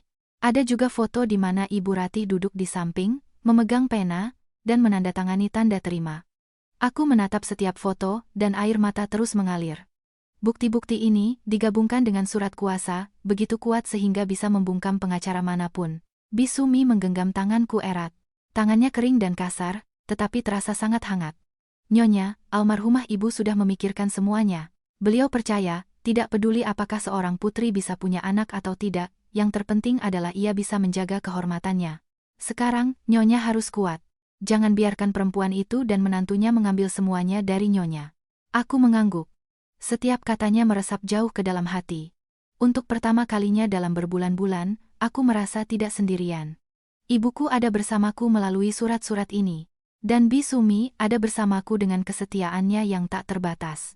Malam itu, kembali ke kontrakan, aku membentangkan semua dokumen, surat, dan foto di atas meja, surat kuasa, daftar, rekaman video, konfirmasi pemblokiran rekening. Setiap kepingan puzzle kini menyatu menjadi sebuah gambaran yang sempurna. Aku bukan lagi korban. Aku adalah penyerang. Aku duduk lama dalam keheningan, memikirkan ibuku. Saat ia meninggal, aku begitu sibuk dengan pengobatan kesuburan hingga tidak bisa menemaninya sampai akhir. Rasa bersalah itu kubawa selama bertahun-tahun. Tapi sekarang aku sadar, cintanya tidak pernah meninggalkanku. Ia telah meninggalkan jalan keluar untukku. Di keheningan malam, aku menulis di buku harianku. Hari ketiga perlawanan. Aku menerima surat kuasa rahasia dari ibu. Ini adalah mercusuar yang akan menerangi jalanku. Ibu Ratih, Bella, kalian pikir aku lemah. Kalian salah. Di belakangku, ada dukungan dari ibuku, yang meskipun telah tiada, masih menggenggam tanganku dan berjalan bersamaku. Aku menutup buku harian itu. Mataku berkilau. Besok, aku akan menunjukkan surat kuasa ini kepada mereka, tepat di rumah itu. Dan aku tahu, saat itu, mereka akan gemetar ketakutan. Karena sejak saat itu, permainan ini resmi berbalik. Keesokan paginya, saat matahari baru saja menerangi atap-atap genteng, aku sudah berdiri di depan gerbang rumah senilai 100 miliar rupiah itu. Tapi kali ini, aku tidak sendirian. Di sampingku berdiri pengacara Anton Wibowo, seorang jurusita dari pengadilan, dan 2 staf dari firma hukum. Di belakang mereka, sebuah truk dari perusahaan jasa pindahan profesional. Semuanya mengenakan kemeja putih, membawa kamera, dokumen, dan kantong-kantong bersegel. Deru mesin truk di gerbang kompleks menarik perhatian para tetangga. Beberapa dari mereka menonton dari balkon sambil berbisik-bisik. Aku menarik napas dalam-dalam. Kami tampak seperti pasukan yang akan menyerang. Satpam kompleks awalnya ragu-ragu, tetapi ketika jurusita menunjukkan surat perintah resmi, ia terpaksa membuka gerbang. Rombongan kami masuk, melangkah di atas paving block yang dingin. Jantungku berdebar kencang di dada, tapi aku penuh tekad. Ibu Ratih dan Bella sudah menunggu di ruang tamu. Ibu Ratih mengenakan jubah sutra ungu, wajahnya kaku. Bella mencoba mempertahankan penampilan angkuhnya, bertolak pinggang dan melirik sinis, tapi aku melihat getaran di mata mereka. Jurusita dengan suara lantang dan resmi membacakan, "Hari ini, atas permohonan dari Saudari Ana, kami akan melaksanakan prosedur penyitaan harta bawaan sesuai dengan daftar dan surat kuasa yang telah disahkan oleh notaris. Pihak keluarga dimohon untuk bekerja sama." Suaranya yang dingin dan objektif terdengar seperti ketukan palu hakim. Semua keberatan dari Ibu Ratih langsung dipotong. Ia meninggikan suaranya, "Beraninya kalian masuk ke rumahku. Ini ilegal." Anton Wibowo menjawab dengan tenang tapi tegas. "Ini sepenuhnya legal, Ibu Ratih. Prosedur ini diizinkan oleh hukum untuk melindungi hak-hak yang sah. Setiap upaya menghalangi dapat dianggap sebagai melawan petugas." Aku melihat tangan Bella bergetar halus. "Apa maksudnya ini?" bisiknya pada Ibu Ratih, tetapi wanita itu hanya mengatupkan bibirnya rapat-rapat dan diam. Tim kami mulai bekerja. Kamera merekam setiap sudut ruang tamu, mendokumentasikan segalanya. Jurusita, sambil memegang daftar dari ibuku, membacakan poin-poinnya dengan keras, sepasang anting rubi. Aku mengangkat kepala dan menatap lurus ke arah Bella. Di telinganya masih berayun-ayun anting merah itu. Kilatan kamera meneranginya, dan anting itu berkilau seperti 2 tetes darah. Jurusita menghampirinya dan dengan suara tegas meminta agar anting itu segera dikembalikan. Bella membeku, wajahnya memucat. Ia bergumam, "Ini, aku hanya meminjamnya." Belum sempat ia selesai bicara, seorang staf firma hukum menyodorkan sebuah kotak bersegel. Dengan tangan gemetar, Bella melepaskan anting itu, meletakkannya di dalam kotak, dan menundukkan kepala. Ia mundur, mencengkeram ujung gaunnya erat-erat. Di matanya tidak ada lagi keangkuhan seorang pemenang, hanya penampilan menyedihkan dari seseorang yang topengnya telah direnggut. Jurusita melanjutkan, "Lukisan di atas sutra, gadis dengan bunga teratai." Kami mendekati dinding tempat lukisan itu tergantung asal-asalan dengan tepi yang compang camping. Seorang staf menurunkannya, menerbangkan awan debu. Di atasnya terlihat jelas noda-noda kuning. Mataku berkaca-kaca. Dulu, ini adalah kebanggaan ibuku. Sekarang, di tangan orang yang tidak menghargainya, lukisan ini telah menjadi barang usang. Tapi untungnya, ia telah kembali ke tempatnya dalam daftar harta bawaan. Kemudian, kami menyita perangkat teh porselen, membungkus setiap bagian dengan hati-hati. Jurusita menyebutkan setiap pusaka, dan kamera merekam semuanya dengan perlahan dan jelas. Ketika giliran sampai pada poin keempat, jam tangan Omega buatan Swiss, Ibu Ratih melompat. Aku tidak tahu di mana itu. Kalau kalian bisa menemukannya, ambil saja. Anton Wibowo tersenyum. Jangan khawatir, Ibu Ratih. Jika barang itu hilang, kami tidak hanya akan menuntut ganti rugi sesuai harga pasar, tetapi juga menuntut pertanggungjawaban pidana atas penggelapan properti. Mendengar kata pertanggungjawaban pidana, wajah Ibu Ratih memucat dan punggungnya sedikit membungkuk. Aku melihat dengan jelas ketakutan melintas di matanya. Satu persatu, barang-barang disita, didokumentasikan, dan disegel. Suara pena yang menandatangani berita acara, gemerisik kertas, bunyi klik rana kamera semuanya terus-menerus terdengar di ruangan itu. Ruang tamu yang mewah itu kini menyerupai ruang sidang, di mana keadilan sedang ditegakkan. Akhirnya, juru sita selesai membuat daftar dan membacakan dengan keras, semua pusaka dari daftar telah disita dan disegel. Berita acara penyitaan telah dibuat dengan tanda tangan para pihak. Ia meletakkan pena, menandatangani dokumen, dan membubuhkan stempel merah. Aku juga menandatanganinya. Tanganku sedikit gemetar, tetapi hatiku dipenuhi kegembiraan. Getaran ini bukan karena takut, melainkan karena haru. Akhirnya, setelah bertahun-tahun diabaikan, dengan bantuan hukum, bukti, dan kegigihan, aku selangkah demi selangkah merebut kembali kehormatanku. Saat truk dengan peti-peti bersegel meninggalkan rumah itu, aku menoleh ke belakang. Ibu Ratih duduk lemas di kursi, sementara Bella dengan mata memerah berdiri diam. Untuk pertama kalinya, mereka bungkam. Tidak ada lagi hinaan, tidak ada lagi cemoohan, hanya perasaan kalah yang melayang di udara. Aku menarik napas dalam-dalam, seolah mengembuskan semua emosi yang terpendam selama bertahun-tahun. Langit kelabu, tetapi di mataku, ia bersinar. Aku tahu, ini belum berakhir, tetapi ini adalah titik balik. Dari seorang wanita yang diusir dengan tangan hampa, aku telah berubah menjadi seseorang yang pergi memimpin iring-iringan truk, membawa pergi tidak hanya properti, tetapi juga kehormatan yang telah kembali. Dalam perjalanan pulang, Bisumi duduk di sampingku dan dengan lembut memegang tanganku. Lihat, Nyonya, almarhumah ibu benar. Harta bawaan itu bukan sekadar perhiasan, melainkan benang yang membawa kebenaran ke permukaan. Aku tersenyum di antara air mata. Di depan, truk dengan peti-peti bersegel melaju. Deru mesinnya terdengar seperti lagu kemenangan. Aku bersumpah dalam hati. Ini baru permulaan. Malam itu, setelah iring-iringan truk pergi, aku duduk di kontrakan kecilku. Cahaya kuning lampu menerangi kotak-kotak kardus bersegel yang tersusun rapi. Di dalamnya tersimpan semua harta karun yang diberikan ibuku. Kini, mereka telah kembali kepada pemiliknya yang sebenarnya. Seharusnya aku merasa damai, tetapi di dalam jiwa, ombak masih bergejolak. Aku tahu, masalah ini belum akan berakhir. Ibu Ratih dan Bella tidak akan begitu saja menelan penghinaan ini. Dan aku tahu, masih ada satu babak final.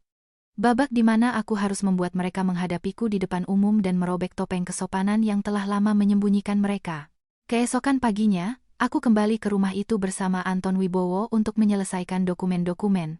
Kami tidak seramai kemarin, hanya bertiga. Tapi aku sadar, kehadiran hukum saja sudah cukup untuk menekan mereka. Memasuki ruang tamu, aku kembali merasakan atmosfer yang berat.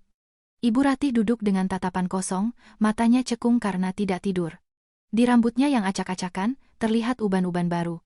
Bella mengenakan gaun mahal, tetapi tatapannya tidak lagi memancarkan keangkuhan, melainkan penuh kecemasan. Melihatku, ia melirik ke kotak bersegel di atas meja, di mana tersimpan sepasang anting rubi. Aku tidak berbelit-belit dan langsung duduk. Hari ini saya datang untuk mengakhiri segalanya. Bukan hanya prosedur di atas kertas, tetapi juga kebohongan ini. Bella tersenyum tipis, tetapi suaranya bergetar. Apalagi yang kamu mau, kamu sudah mengambil semuanya. Aku menatapnya dengan pandangan menusuk. Aku ingin mengembalikan kehormatanku. Sepasang anting rubi itu. Kamu memakainya di depan umum, memamerkannya di mana-mana seolah itu milikmu. Sekarang, kamu harus melepaskannya di depan semua orang dan mengakui bahwa itu bukan milikmu. Wajah Bella memucat, bibirnya bergetar. Aku hanya meminjamnya. Tidak. Potongku tajam. Kamu tahu persis apa itu. Itu adalah hadiah pernikahan dari ibuku, simbol cinta dan restu keluarga. Kamu mengambilnya, memakainya, dan mengubahnya menjadi alat untuk pamer. Hari ini, kamu harus meletakkannya kembali ke tempatnya, di depan semua orang. Ruangan itu membeku. Di luar jendela, di bawah sinar matahari pagi, burung-burung gereja berkicau, kontras dengan ketegangan di dalam. Ibu Ratih mengerutkan kening dan mencoba membela, tetapi Anton Wibowo menghentikannya. Saya rasa, lebih baik kita berikan pilihan pada menantu baru Anda. Jika ia menolak, fakta ini akan ditambahkan ke dalam berita acara persidangan. Bella membeku. Semua orang di ruangan itu menunggu.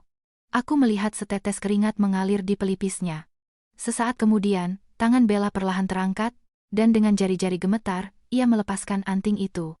Aku mendengar bunyi klik pelan dari kait logamnya, tetapi bagiku, itu terdengar seperti suara belenggu yang pecah. Ia meletakkan anting itu di dalam kotak bersegel, dan tiba-tiba menangis tersedu-sedu. Aku hanya ingin membuktikan bahwa aku berharga. Aku tidak tahu semuanya akan menjadi seperti ini. Ruangan itu hening. Aku menatapnya dan merasakan perasaan aneh muncul. Bukan rasa puas, melainkan simpati. Bella, pada akhirnya, hanyalah pion dalam permainan kekuasaan Ibu Ratih. Ia sendiri yang memilih jalan menghina orang lain untuk meninggikan dirinya. Dan sekarang, ia membayarnya. Ibu Ratih melompat. Suaranya bergetar, tetapi ia berusaha terdengar kuat. Cukup. Sampai kapan kamu akan menghina kami? Aku menjawab dengan tenang. Saya tidak ingin menghina siapapun. Saya hanya ingin kebenaran dihormati.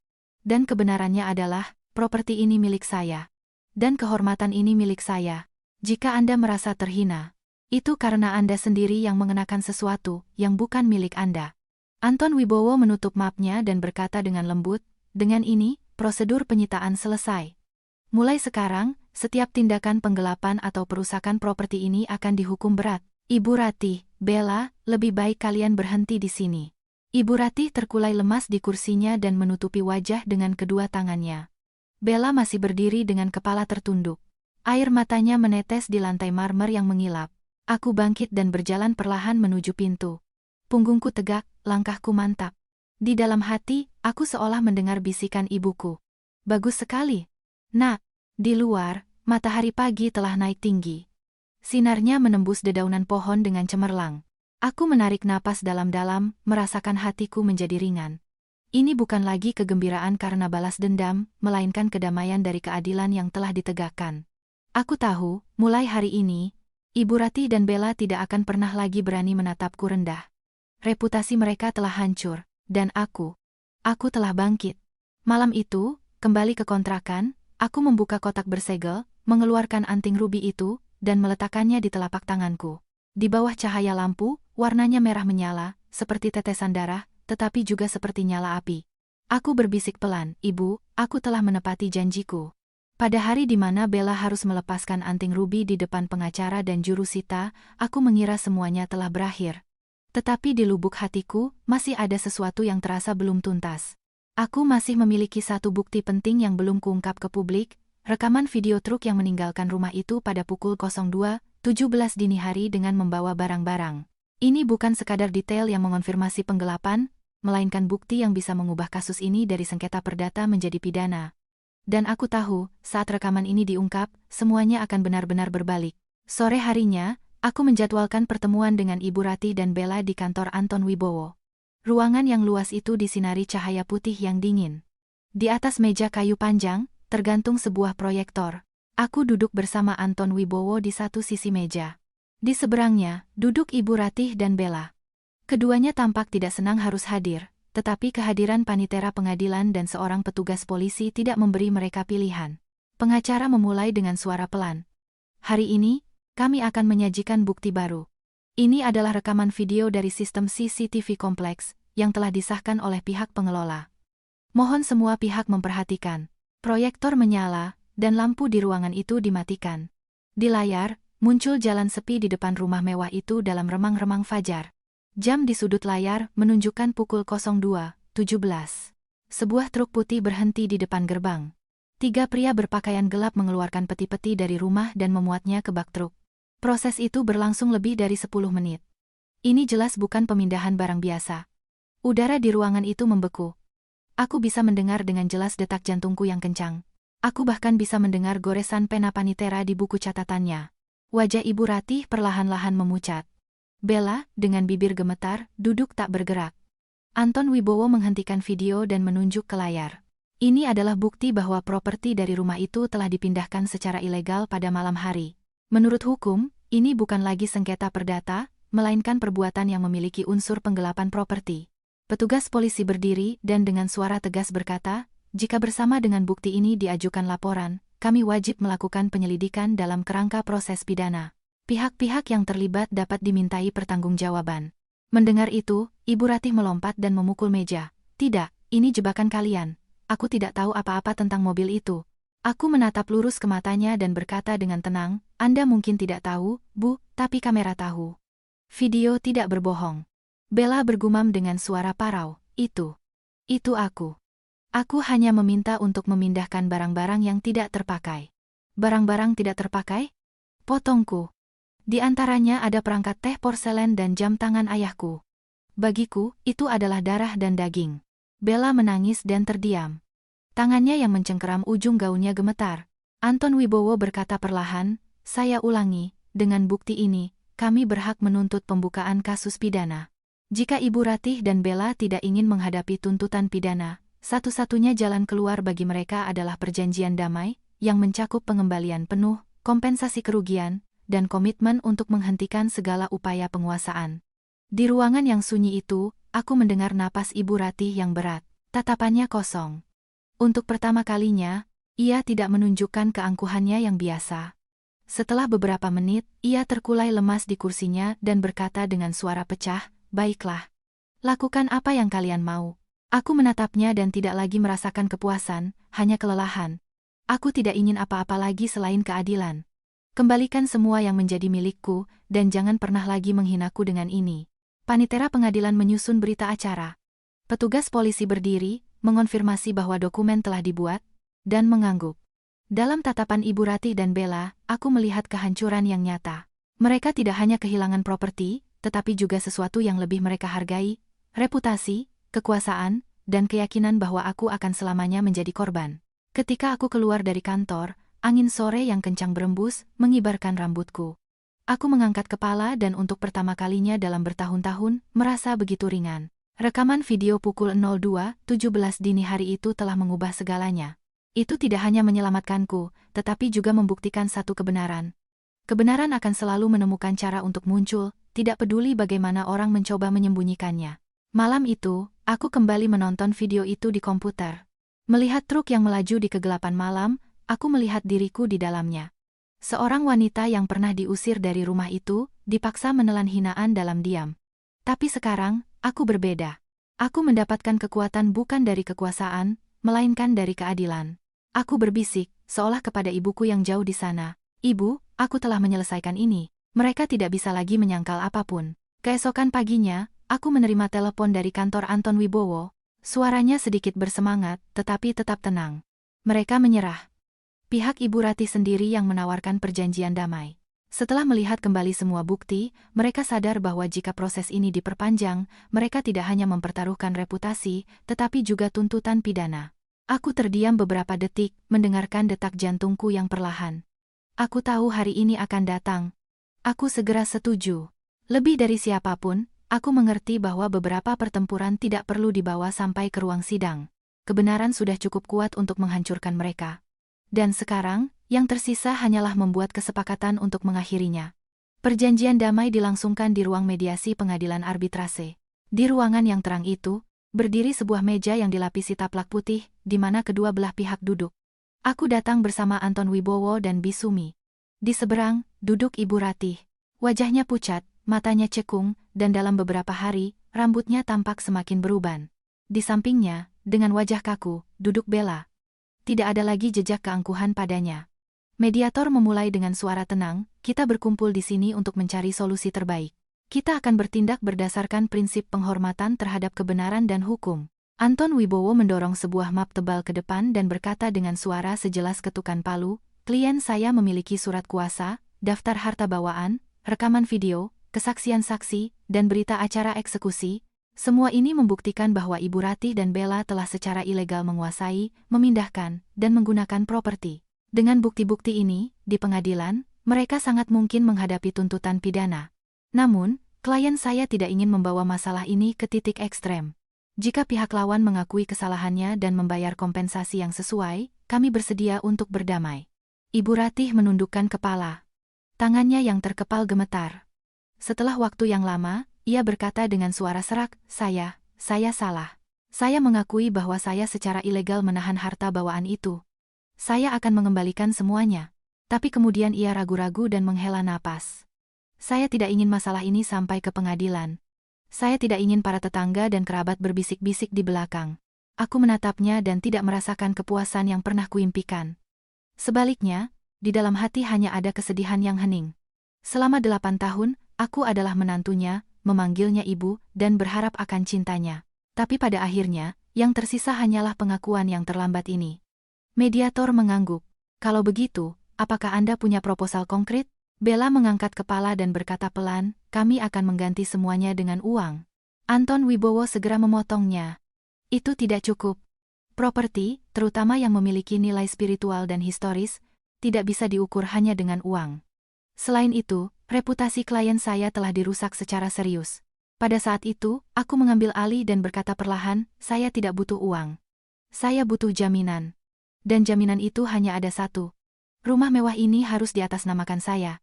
Semua orang di ruangan itu membeku. Ibu Ratih mengangkat kepalanya dengan cepat, matanya membelalak. Bella membuka mulutnya karena terkejut. Bahkan mediator pun sempat bingung sejenak, tetapi Anton Wibowo, mendukung keputusanku, mengangguk pelan. Aku melanjutkan, rumah ini bukan sekadar properti.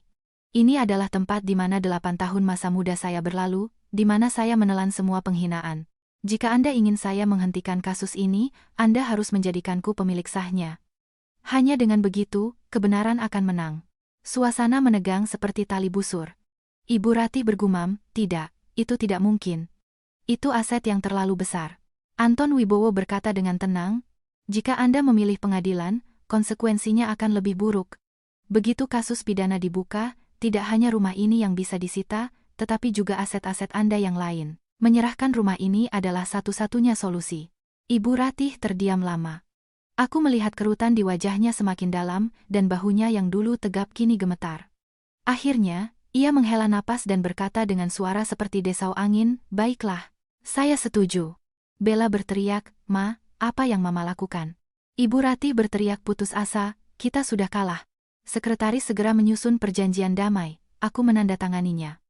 Ibu Ratih dan Bella juga terpaksa menandatanganinya dengan tangan gemetar. Ketika stempel merah dibubuhkan, aku mendengar suara keras di dalam jiwa, seperti lonceng yang mengumumkan akhir dari pertempuran yang sangat panjang. Ketika aku keluar dari ruang mediasi, angin sepoi-sepoi bertiup di koridor. Aku berhenti dan menatap langit biru yang tinggi. Aku bukan lagi wanita yang keluar dari ruang sidang dengan tangan hampa pada hari perceraian. Sekarang, aku adalah pemilik sah dari sebuah rumah mewah senilai 100 miliar rupiah. Dan yang lebih penting, aku telah merebut kembali harga diriku. Malam itu, sendirian di kontrakan kecilku, aku teringat tatapan kalah Ibu Ratih dan Bella. Aku tidak merasa senang atau puas. Aku hanya merasakan kelegaan, seolah telah melepaskan beban yang sangat besar. Aku menulis di buku harianku. Hari keempat perlawanan. Mereka setuju untuk menyerahkan rumah itu padaku. Harga dari keserakahan adalah kehilangan segalanya. Aku tidak lagi membutuhkan kebencian. Aku butuh kedamaian. Dan akhirnya, aku menemukannya. Aku menutup buku catatan itu dan memejamkan mata. Dalam tidur ringan, aku bermimpi ibuku berdiri di ambang pintu rumah mewah itu dan tersenyum lembut. Aku berlari dan memeluknya erat. Ia berkata pelan, sekarang kamu sudah dewasa, putriku. Pada hari aku secara resmi menerima sertifikat hak milik atas rumah itu, langit cerah, seolah merayakan awal yang baru. Aku berdiri di depan gerbang besi tempa yang tinggi, dan perasaanku campur aduk. Dari sini, aku pernah pergi dengan tangan gemetar. Di sini, aku dihina tepat setelah perceraian. Sekarang, aku kembali ke gerbang yang sama, sebagai pemilik yang sah. Hal pertama yang kulakukan adalah memanggil tukang kunci. Seorang ahli dengan terampil melepaskan satu persatu kunci lama dan memasang yang baru, yang modern dengan sistem akses pintar. Suara bor, palu, dan derit logam bergema di halaman, seolah menghapus bayang-bayang kegelapan terakhir. Aku menyaksikan kunci-kunci dilepas dan sekrup-sekrup dikencangkan. Di dalam hati, aku merasa belenggu tak terlihat yang mengikatku selama 8 tahun terakhir terlepas. Selanjutnya, aku menandatangani kontrak dengan perusahaan keamanan. Mereka memasang sistem CCTV di sekeliling rumah, terhubung langsung ke ponselku dan kantor polisi terdekat. Dengan setiap kamera yang terpasang, aku merasa semakin tenang. Titik-titik buta yang dulu penuh dengan kecemasan kini terang benderang. Aku tahu, mulai sekarang, tidak ada yang bisa masuk tanpa izin, tidak ada yang bisa merajut intrik dalam kegelapan. Ketika pekerjaan selesai, aku berdiri di tengah halaman dan menatap rumah itu, yang bersinar di bawah sinar matahari sore. Tapi di dalamnya, rumah itu masih terasa dingin, seperti rumah kosong, dengan perabotan yang berantakan dan tanpa kehangatan keluarga. Aku menghela napas, merasakan kehampaan. Pada saat itu, Bisumi datang dengan sapu di tangan. Ia menatapku dengan lembut dan berkata, "Nyonya, saya akan tinggal dan membantu Nyonya bersih-bersih. Rumah ini besar sekali, Nyonya tidak akan sanggup sendirian." Aku memegang tangannya yang kering. "Bisumi, jika bukan karena Bibi, saya mungkin sudah lama hancur. Saya ingin Bibi tinggal di sini. Bukan hanya untuk membantu bersih-bersih, tapi karena rumah ini butuh kehangatan manusia." Bisumi tersenyum. Senyumnya memperlihatkan gusinya, tetapi terasa hangat seperti api unggun di malam yang dingin. Kami mulai bekerja. Sepanjang hari, kami berdua membersihkan kusen jendela, menyapu debu dari tangga kayu. Aku mengumpulkan semua barang-barang Bella pakaian, sepatu, botol-botol parfum yang menyengat ke dalam sebuah kotak dan mengirimnya kembali. Dengan setiap barang yang disingkirkan, udara di rumah menjadi lebih bersih. Di ruang tamu, aku kembali menggantung lukisan di atas sutra di dinding. Kali ini, aku sendiri yang merapikan bingkainya, meluruskan setiap lipatan. Begitu lukisan itu terpasang, ruangan itu seolah menjadi lebih terang. Aku merasa seolah melihat bayangan ibuku di suatu tempat, menatapku dengan lembut dan mengangguk pelan. Aku meletakkan perangkat teh porselen di atas meja teh, bukan sebagai hiasan, tetapi untuk digunakan. Aku menyeduh teh dan menuangkannya untuk Bisumi. Uap panas mengepul. Ia menyesapnya, memejamkan mata, dan menghela napas pelan. Ini dia, rasa kedamaian. Sore harinya, kami pergi ke halaman belakang. Halaman itu ditumbuhi rumput liar, dan di tempat bugenvilku pernah tumbuh, hanya tersisa sebuah tunggul. Aku berlutut dan mulai mencabuti rumput liar satu persatu. Tanganku kotor oleh tanah, tetapi hatiku terasa ringan. Bisumi datang dengan bibit tanaman. Kami bersama-sama membuat sebuah kebun kecil, memasang ajir untuk tanaman timun yang merambat. Tawa kami bergema di seluruh taman sore itu. Ketika hari mulai gelap, rumah itu menjadi sunyi. Aku duduk di ruang tamu dan menatap kotak-kotak bersegel berisi harta karun yang telah kembali. Aku membuka salah satunya dan mengeluarkan jam tangan Swiss milik ayah. Logam peraknya berkilauan di bawah cahaya lampu. Aku mendekatkan jam itu ke telinga, dan mendengar detak teraturnya. Suara itu seperti detak jantung ayah, seperti pesannya, "Nak, sekarang kamu sudah menjadi kuat." Aku tersenyum, dan air mata mengalir di pipiku. Rumah ini dulu adalah penjara bagi kenangan pahitku. Sekarang, ia perlahan-lahan terlahir kembali. Aku menulis di buku harianku. Hari kelima perlawanan. Aku mengganti kunci, memasang kamera, dan membersihkan semua jejak kotor. Rumah ini, mulai sekarang, adalah bentengku, yang tidak akan bisa ditembus siapapun. Bisumi tinggal, membawa kehangatan keluarga. Aku telah merebut kembali kedaulatanku, tidak hanya di atas kertas, tetapi dengan setiap tetes keringat, setiap detak jantung. Aku menutup buku catatan itu dan melangkah ke balkon. Langit penuh bintang. Angin terasa sejuk dan segar. Aku memejamkan mata, membiarkan angin membawa pergi semua kelelahan. Aku tahu, perjalananku belum berakhir, tetapi sekarang aku punya fondasi yang kokoh. Dan di rumah ini, aku akan membangun kehidupan baru. Di tempat di mana setiap dinding akan menjadi saksi bahwa seorang wanita yang pernah diremehkan, kini telah menjadi pemilik sejatinya. Seminggu setelah membersihkan dan memulihkan kedaulatan, rumah mewah itu mulai bernapas kembali. Di kebun, tunas-tunas hijau bermunculan. Suluh-suluh timun merambat di ajir bambu, dan bugenvil yang kurawat kembali mulai menumbuhkan kuncup-kuncup ungu dan merah muda. Tapi di dalam jiwaku, masih ada sesuatu yang terasa belum tuntas. Semua harta karun ini, seberharga apapun, pada akhirnya hanyalah materi. Jika aku menyimpannya hanya untuk diriku sendiri, itu sama saja dengan memeluk kenangan dan mengunci diri di masa lalu. Aku harus melepaskannya, tetapi dengan cara yang memberi makna pada keberadaan mereka. Pikiran ini dimulai dengan sepasang anting rubi. Aku meletakkannya di telapak tangan. Di bawah sinar matahari pagi, warnanya merah menyala, seperti dua tetes darah. Bertahun-tahun, anting ini menjadi kebanggaan, lalu menjadi noda saat dipakai oleh orang lain untuk pamer. Sekarang, ia telah kembali. Aku bertanya dalam hati, "Ibu, jika aku mengubahnya menjadi kebahagiaan bagi mereka yang membutuhkan, apakah ibu akan senang?" Setelah berkonsultasi dengan Anton Wibowo dan Bisumi, aku memutuskan untuk melelang anting itu di sebuah acara amal. Awalnya aku ragu, takut dianggap pamer. Tapi kata-kata pengacaraku terus terngiang. Beberapa benda, jika hanya disimpan di brankas, hanyalah perhiasan. Tetapi jika ia keluar ke dunia dan membantu seseorang, ia akan mendapatkan nilai sejatinya. Aku menghubungi sebuah balai lelang ternama di Jakarta. Acara itu diadakan di sebuah hotel besar dan diliput oleh media. Aku mengenakan gaun putih sederhana dan menata rambutku dengan rapi. Aku melangkah ke atas panggung sebagai wanita baru. Ketika pembawa acara memperkenalkanku, seluruh ruangan hening. Kami persembahkan sepasang anting rubi yang dilelang untuk menggalang dana bagi operasi jantung anak-anak dari keluarga kurang mampu. Di bawah sorotan lampu, anting yang tergeletak di dalam etalase kaca itu berkilauan. Aku berdiri di sampingnya, jantungku berdebar kencang. Penawaran dimulai. 2 miliar rupiah. 3 miliar. 5 miliar. Angkanya terus naik. Suara palu lelang bergema di seluruh ruangan. Akhirnya, anting itu terjual dengan harga 12 miliar rupiah. Seluruh ruangan riuh dengan tepuk tangan. Aku membungkuk sebagai tanda terima kasih. Saat itu, aku merasa, di suatu tempat di sana, ibuku tersenyum. Anting yang dulu menjadi simbol cinta, kemudian menjadi alat penghinaan, kini telah menjadi detak jantung kecil yang menanti keselamatan. Setelah lelang, aku secara pribadi pergi ke rumah sakit dan menyerahkan dana tersebut ke yayasan. Para dokter membawaku ke ruang perawatan intensif. Di sana, terbaring bayi-bayi dengan kulit kebiruan, menunggu operasi. Ketika tangan-tangan kecil mereka menggenggam tanganku, aku menangis. Aku berbisik, inilah nilai sejatinya, Bu. Aku telah mengubah rasa sakit menjadi kebaikan. Kembali ke rumah, aku duduk bersama Bisumi di teras. Ia menuangkan teh untukku. Suaranya bergetar, tetapi penuh kebanggaan. Nyonya. Nyonya tidak hanya merebut kembali keadilan, tetapi juga menabur kebaikan di dunia. Itulah kemenangan terbesar.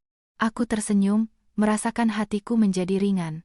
Rumah ini tidak lagi menjadi penjara kenangan, melainkan sebuah rumah dari mana cinta bisa disebarkan. Malam itu, aku menulis di buku harianku. Hari ke-6 perlawanan. Aku melelang anting rubi dan mengumpulkan 12 miliar rupiah untuk anak-anak yang sakit. Harta karun sejati bukanlah apa yang tersimpan di brankas, melainkan siapa yang bisa ia bantu. Aku melepaskannya bukan karena tidak menghargainya, melainkan karena aku ingin kenangan tentang ibuku menjadi kehangatan di dunia ini. Aku meletakkan pena. Jiwaku dipenuhi kedamaian. Di ruangan yang luas itu, untuk pertama kalinya, aku mendengar dengan jelas detak jantungku sendiri. Bukan lagi detak tak beraturan karena kebencian, melainkan irama teratur dari cinta dan ketenangan. Setelah semua badai reda, aku duduk di ruang tamu yang terang di rumah mewah senilai 100 miliar rupiah ini, tempat yang pernah menjadi saksi air mata dan penghinaan yang tak terhitung jumlahnya.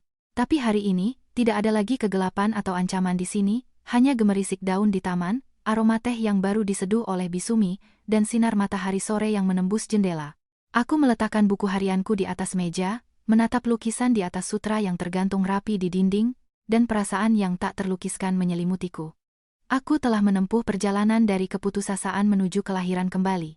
Mungkin, dalam kehidupan setiap wanita, ada tempat untuk menjadi korban, untuk disakiti, dan bahkan dikhianati. Tapi yang penting bukanlah berapa banyak air mata yang kita tumpahkan atau berapa kali kita jatuh, melainkan apakah kita bisa bangkit setelah semuanya. Dulu, aku adalah istri yang bijaksana dan menantu yang penurut, siap untuk diam demi menjaga kedamaian keluarga, dan menelan hinaan karena aku menganggapnya sebagai kewajibanku. Tapi ketika kesabaran dijadikan alat untuk menghina, aku sadar bahwa diam bukan lagi kebajikan, melainkan penghancuran diri. Perjalanan untuk merebut kembali harta bawaan, rumah, dan yang terpenting, kehormatan, telah memberiku pelajaran yang mahal. Seorang wanita harus memiliki dua hal, pengetahuan hukum dan keberanian. Hukum adalah perisai yang melindungi kita dari ketidakadilan. Keberanian adalah pedang yang memungkinkan kita mengatasi rasa takut. Tanpa salah satunya, kita berisiko menjadi korban seumur hidup. Tapi ini bukan hanya harus diingat oleh wanita, tetapi oleh semua orang dari segala usia. Hidup selalu bisa diubah jika kita berpegang pada kebenaran dan tidak menyerah. Surat kuasa yang ditinggalkan ibu, daftar harta bawaan, rekaman video semua itu tidak memiliki kekuatan dengan sendirinya. Mereka baru memiliki nilai sejati ketika aku memutuskan untuk menggunakannya, ketika aku berani melangkah ke depan dan melawan kebohongan dengan bukti dan keyakinan. Aku ingat bagaimana Ibu Ratih dan Bella, dengan kepala tertunduk, menandatangani dokumen penyerahan rumah mewah itu. Itu bukan hanya kemenanganku, tetapi juga bukti dari satu kebenaran sederhana, keserakahan akan berujung pada kehilangan segalanya. Orang mungkin bisa merebut sesuatu untuk sementara waktu melalui intrik, tapi pada akhirnya, kebenaran akan mengetuk pintu mereka, dan harga yang harus dibayar biasanya berkali-kali lipat lebih besar dari apa yang mereka peroleh. Melalui cerita ini, saya ingin berbicara kepada semua orang yang mungkin mengalami hal serupa. Jika Anda diperlakukan tidak adil, jangan bersabar, bicaralah, pelajari hukum, cari sekutu. Jika Anda merasa lemah, ingatlah bahwa rasa sakit itulah yang akan menempa Anda menjadi sekeras baja. Aku menangis sampai air mataku kering, tetapi air mata itu menyirami benih-benih ketangguhan. Dan jika Anda memiliki harta bawaan atau pusaka keluarga apapun, belajarlah untuk melindunginya dengan dokumen dan bukti. Jangan biarkan kepercayaan buta menjadi senjata yang menyerang Anda. Tapi pelajaran terbesar, yang melampaui semua itu, adalah kemampuan untuk melepaskan. Ketika aku memutuskan untuk melelang anting rubi itu dan mengubahnya menjadi dana yang menyelamatkan jantung-jantung kecil, aku merasakan kebebasan sejati.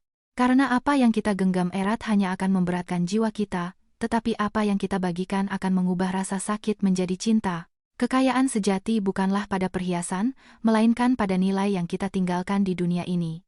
Teman-teman, cerita saya bukan untuk pamer kemenangan, melainkan sebagai pengingat. Berapapun usia Anda punya hak untuk membela diri dan hak untuk hidup yang bermartabat. Ini juga berlaku bagi para lansia. Jangan berpikir bahwa Anda sudah tua atau ketinggalan zaman. Sebaliknya, pengalaman, kebijaksanaan, dan cinta Anda adalah kekuatan yang bisa Anda wariskan kepada keturunan dan yang bisa Anda gunakan untuk melindungi apa yang telah Anda bangun seumur hidup. Ingatlah, jangan mempercayakan segalanya kepada orang lain tanpa dokumen yang mengikat secara hukum. Jangan diam saat Anda dihina, karena diam terkadang sama dengan keterlibatan. Dan jangan menyimpan kebencian selamanya di dalam hati, karena pengampunan dan kemampuan untuk melepaskan adalah pembebasan sejati. Saya percaya, jika ibu saya masih hidup, ia akan tersenyum melihat saya hari ini. Bukan hanya sebagai seorang wanita yang merebut kembali propertinya, tetapi sebagai seorang manusia yang berhasil mengubah kemalangan menjadi kesempatan untuk hidup yang lebih utuh. Teman-teman, jika cerita ini menyentuh hati Anda, silakan tinggalkan pemikiran Anda di kolom komentar. Saya ingin mengakhiri perjalanan ini dengan satu pesan. Hidup tidak pernah mudah, tetapi jika kita memegang kebenaran di tangan dan martabat di hati, tidak ada badai yang bisa menghancurkan kita.